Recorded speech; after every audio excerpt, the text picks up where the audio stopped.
हिंदुस्तान के प्रधानमंत्री को इतना बड़ा खतरा होता है और ये तमाश भी नहीं करते हैं। जिम्मेदार लोग चीफ मिनिस्टर की कुर्सी पे बैठे हुए ऐसी बातें करते हैं कि राष्ट्रपति के साथ पास चले गए अपनी जान बचाने के लिए। है पाकिस्तान पास है, 10 किलोमीटर पाकिस्तान है भाई। पीएम उड़ जाए, पीएम उड़ गया तो होगा क्या, जरा सोच के बता दो। ये बकवास करने वाले मेरे से अगर पीएम उड़ जाता तो क्या होता। मैं झेला है, मैं जेल चुका हूँ, मैं 84 के दंगे देखे हैं, मैं गले में टायर डाले हुए तस्वीरों पे देखा है। नमस्कार, मैं हूं आंचल सिंह और आप सभी का स्वागत है हमारे चैनल द राज धर्म पर।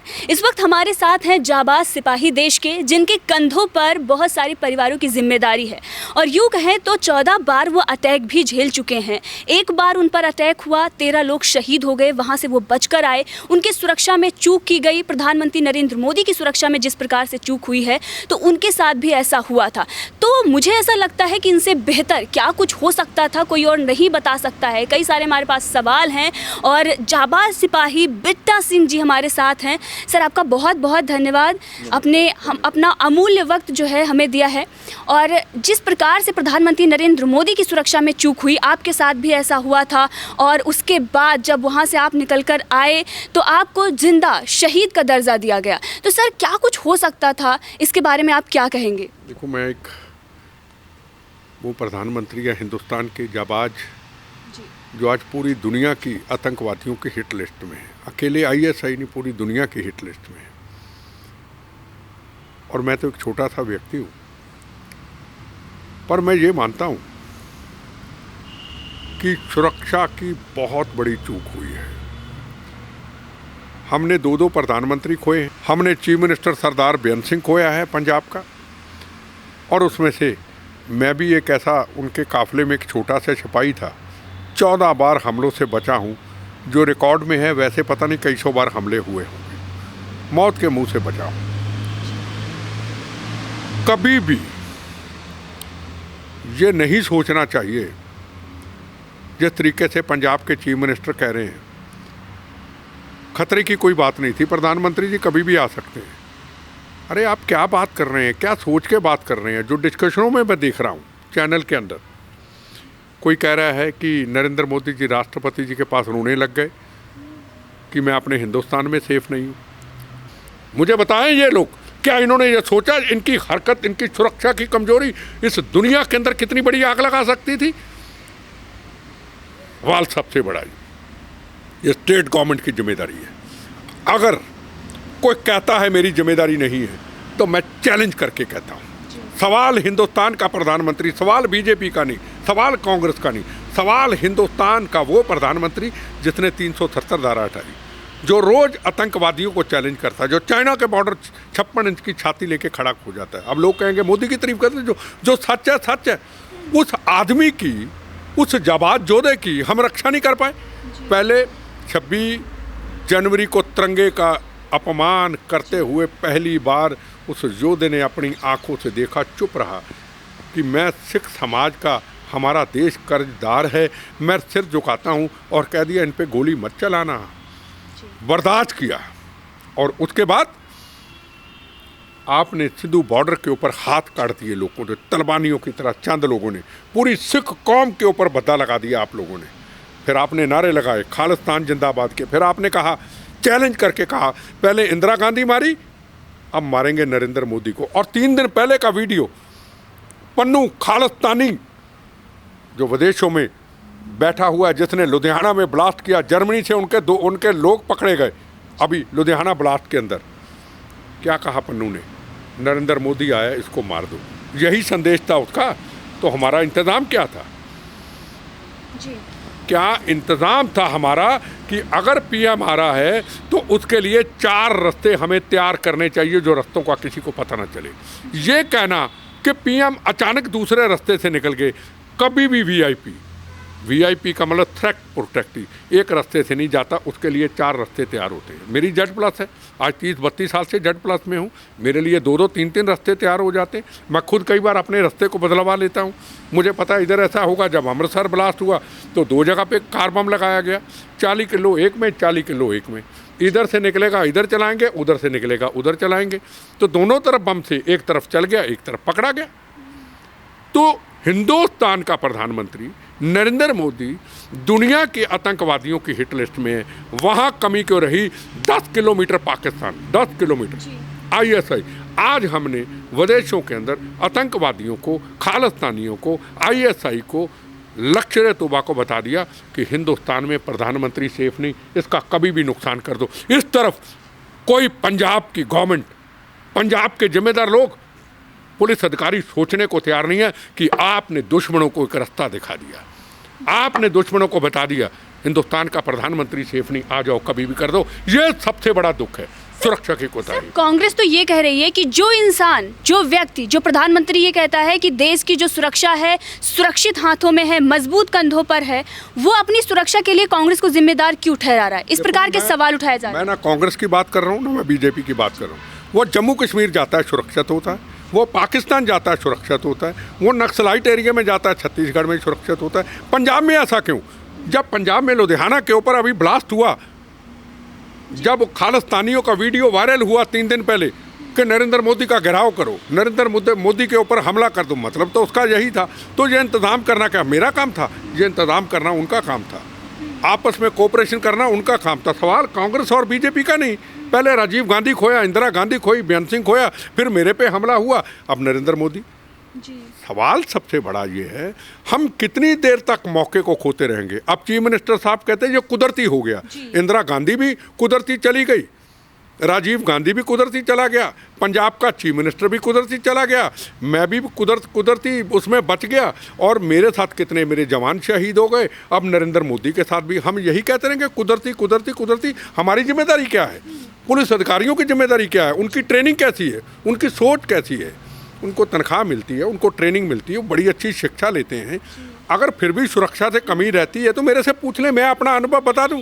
वो कहते हैं बस हमने वर्दी पहन ली, हमें ही सब कुछ पता है, हमने किताबें पढ़ ली। मेरा अनुभव जो है इनसे कई गुना ज़्यादा है, और इनकी गलतियों से मैं कई बार बम जले, पॉलिटिकल टेररिज्म से और इनकी गलतियों से। जी सर, चन्नी साहब तो इंडिया टुडे के साथ जाते हैं और जो सीन है वो रिक्रिएट किया जाता है। कुछ लोग हैं जो उनके विरोध में नारे लगाते हैं, वो उनसे जाते हैं, बात करते हैं, और उसके बाद ये कहते हैं कि भाई कोई खतरा नहीं है। अपने ही नागरिकों से कैसा खतरा? एक मेरी बात जी, ये जिम्मेदार बयान नहीं है, ये बचपना है।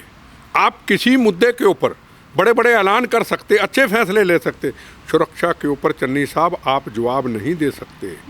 आपको उसकी समझ नहीं है। आपने ये बात कही थी, इतनी बड़ी बड़ी गाड़ियाँ, इतनी सुरक्षा, मुझे इसकी आपको ज़रूरत नहीं हो सकती। मेरे से पूछो हमने कैसे ज़िंदगी के दिन काटे, कैसे काटते हैं। आप पीएम की सुरक्षा के बारे में ये नहीं बोल सकते कि आप सुरक्षित है, आप किसानों में चले जाइए उनसे। ये तो आपका पॉलिटिकल बयान है कि आप किसानों में चले जाइए। कल किसानों के अंदर कोई अगर मानव बम होता, अगर पीएम को उड़ा देता, तो उसका जिम्मेदार आप होते? मैं पूछना चाहता हूँ, ये बचपना बयान है, ये जिम्मेदार बयान नहीं है। अगर कैप्टन अमरिंदर सिंह होता, अगर प्रकाश सिंह बादल होता, तो ऐसा बयान कभी ना देते। केजरीवाल भी होता तो ऐसी स्टेटमेंट कभी ना देता, आप उनमें चले जाए। ऐसा बयान राष्ट्र के खिलाफ है। जी सर, वीडियो भी सोशल मीडिया पर अब वायरल हो रहे हैं कि 1 साल पहले ही पूरा प्लान किया गया था, ठीक उसी तरीके से किया गया था, लेकिन बहुत अच्छा हुआ कि प्रधानमंत्री वहां से सुरक्षित बचकर आ गए। तो अब जब ये पता चल गया कि ये पूरा प्री प्लान था, और उसके बाद ये कहना कि वहां पर 70,000 लोगों की कुर्सियां लगाई गई थी, 700 लोग पहुंचे इसलिए आ गए प्रधानमंत्री वापस। मेरी बात जी, अगर रास्ता ना रोका होता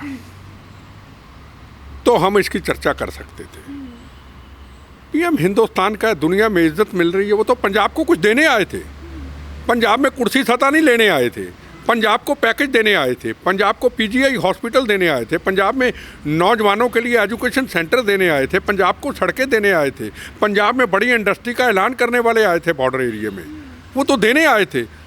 पंजाब का कर्जा मंजूर जो हुआ नहीं आज तक मंजूर किया, जो पंजाब के अंदर इतना हमारे पे 25-30 साल पुराना कर्जा था आतंकवाद के समय में, वो माफ़ करने आए थे। आपने उनको वापस भेज दिया।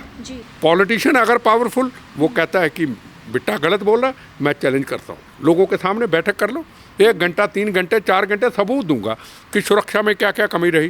राजीव गांधी क्यों चले गए, इंदिरा गांधी क्यों चली गई, बेअंत सिंह क्यों चला गया, मेरे ऊपर ब्लास्ट क्यों हुए, नरेंद्र मोदी का जाना बिल्कुल तय था, पॉलिटिकल मर्डर था। मैं बता दूंगा, सुरक्षा की कमियां बताऊंगा मैं, जो आईबी, रॉ, सरकार, स्टेट पुलिस और पॉलिटिशियन नहीं बता सकते, बताऊंगा। आज ये कुछ चैलेंज है मेरा, खुल के चैलेंज है। अगर हार जाऊं दोबारा किसी चैनल पे मेरी शक्ल नहीं देखेंगे आप। आ जाएं, ये रोज रोज डिबेट कर आना लोगों पे, कोई आ जाता है, कभी कोई आ जाता है, ये सिर्फ पब्लिसिटी स्टंट है। इनको सुरक्षा की एबीसी नहीं आती, कुछ भी बोलना शुरू कर देते हैं। अरे प्रधानमंत्री की सुरक्षा, नरेंद्र मोदी नहीं, पूरे देश का सिर नीचा हो जाता। जो प्रधानमंत्री आज पूरी दुनिया में सेफ है, पंजाब में सेफ है? सेफ नहीं। आपको पता नहीं है कि दिल्ली बॉर्डर के अंदर क्या कहा गया? पहले इंदिरा गांधी अब मारी, अब नरेंद्र मोदी को मारेंगे। आपको पता नहीं लुधियाना के अंदर 10 दिन पहले ब्लास्ट हुआ? आपको पता नहीं? आपने देखा नहीं कि बाहर से आतंकवादियों ने क्या बोला? वीडियो वायरल हुआ कि नरेंद्र मोदी आ रहा, घेर लो। तो आपका इंतजाम क्या था? आप किसानों में चले जाते। वो किसान थे ही नहीं, वो भेजे हुए कोई लोग थे, शरारती लोग थे। किसान हों भी, पर किसानों का क्या काम है अब वहाँ आने का?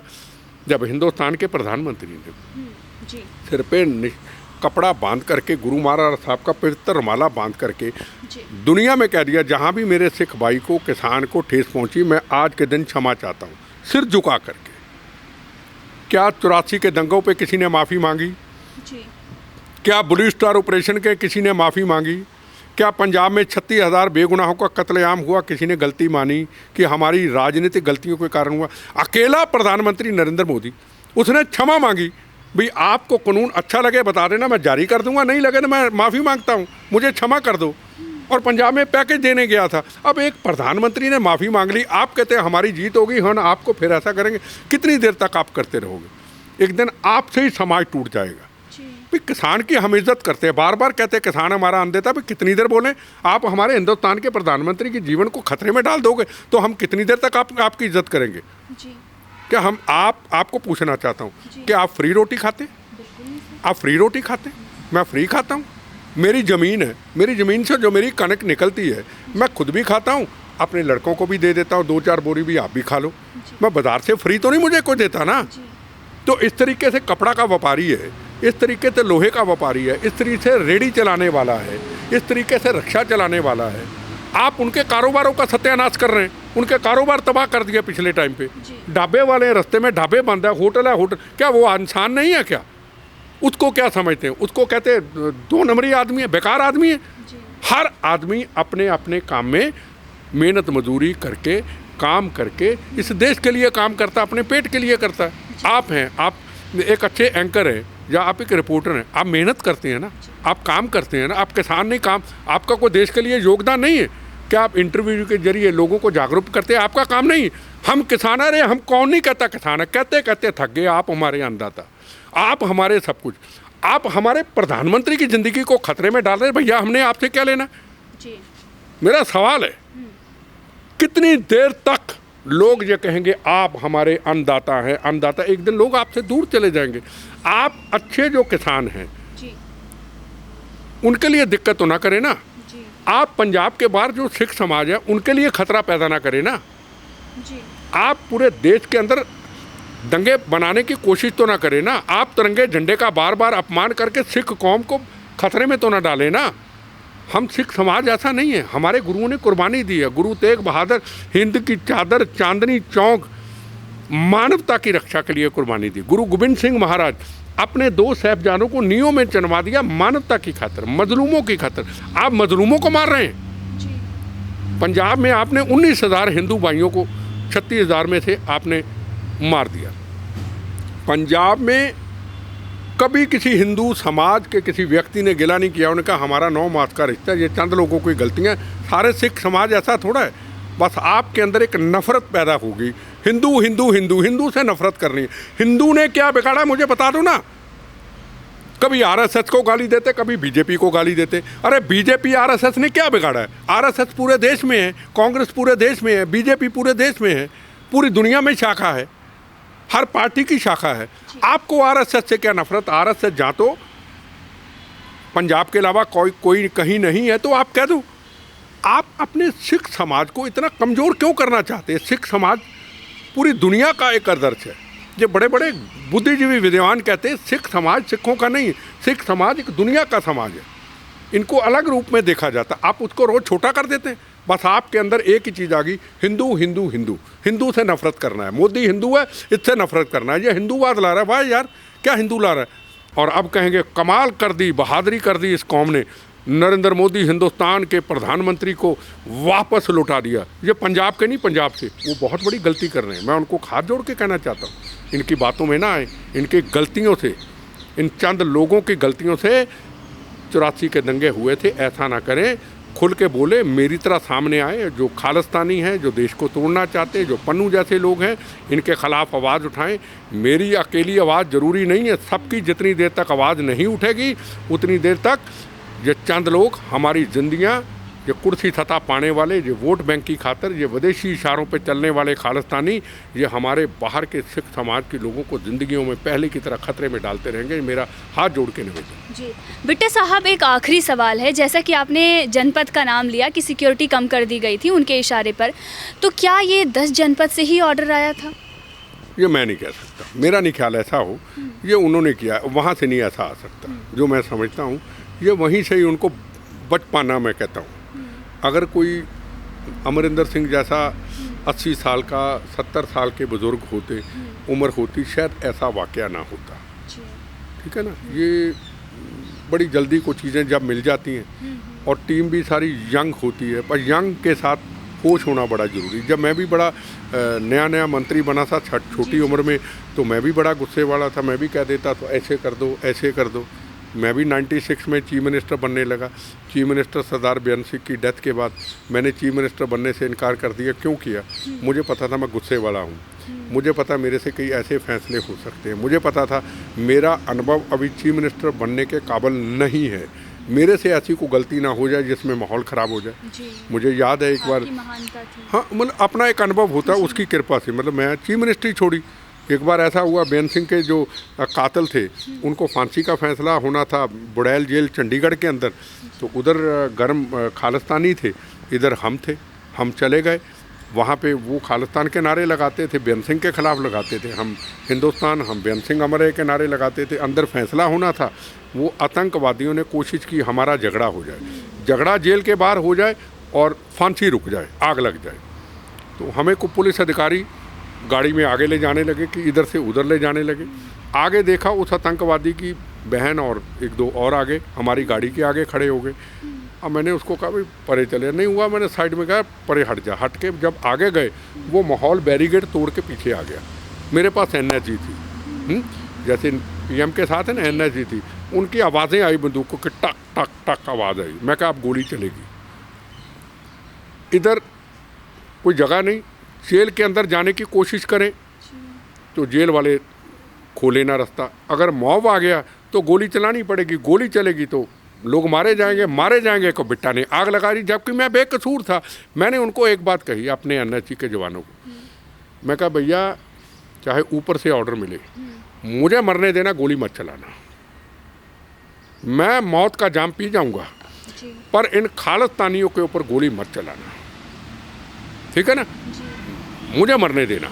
उतनी देर में एक अच्छा ऑफिसर था, एक सामने गेट का कोई दरवाज़ा था, उसने पता नहीं फायर किया क्या, दरवाजे को खोला और मुझे निकाल दिया। बाई वे मैं ना निकलता, या मेरी मौत होती या मेरे जवान गोली चला देते। गोली के लिए मना कर दिया तो हो सकता है मेरी ना मानते, चल जाती तो पंजाब में आग लग जाती। यही नरेंद्र मोदी जी के साथ था। मैंने मरने को कबूल कर लिया कि मैं अकेला मर जाऊं पर मेरे पंजाब को आग ना लगे। कौन समझे इन गहराइयों को? तमाशबीनी का देश बन गया। इन पॉलिटिशियनों ने इस मुल्क को तमाशबीनी का देश बना दिया। हिंदुस्तान के प्रधानमंत्री को इतना बड़ा खतरा होता है और ये तमाशबीनी करते हैं। जिम्मेदार लोग चीफ मिनिस्टर की कुर्सी पे बैठे हुए ऐसी बातें करते हैं, मंत्री लोग करते हैं, और टीवी में डिबेट के अंदर क्या क्या बकवास कर जाते हैं कि राष्ट्रपति के साथ पास चले गए अपनी जान बचाने के लिए।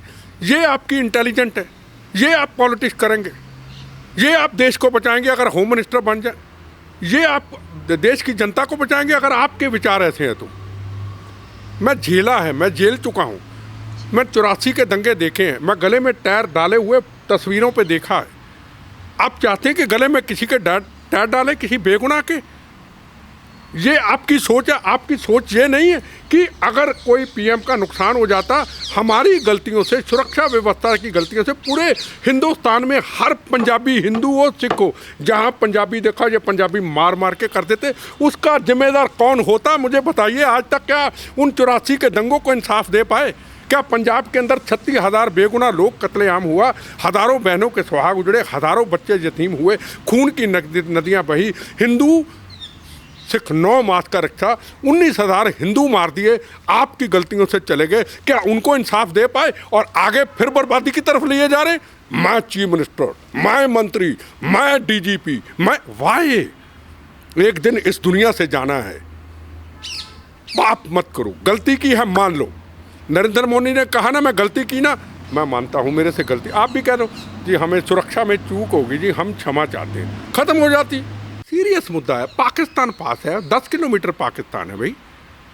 ISI तैयार खड़ी है भाई, पीएम पुल के ऊपर खड़े हैं भाई, और नीचे किसी ने बम लगाया हो भाई, साइड में गाड़ियाँ खड़ी हैं, गाड़ी में बम लगाया हो भाई, रिमोट दबा दे भाई, हुमड़ बम चल जाए भाई, पीएम उड़ जाए। पीएम उड़ गया तो होगा क्या? जरा सोच के बता दो। ये बकवास करने वाले मेरे से अगर पीएम उड़ जाता तो क्या होता?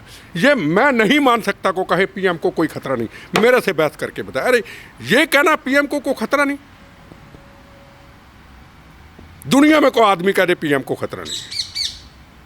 अमेरिका की एजेंसियां कहती हैं मोदी को खतरा है, इजराइल की एजेंसियां कहती हैं मोदी को खतरा है, यूनाइटेड नेशन कहता है नरेंद्र मोदी को खतरा है, हिंदुस्तान की सरकारें कहती हैं नरेंद्र मोदी। आप अकेले आदमी कहते हैं नरेंद्र मोदी को खतरा नहीं।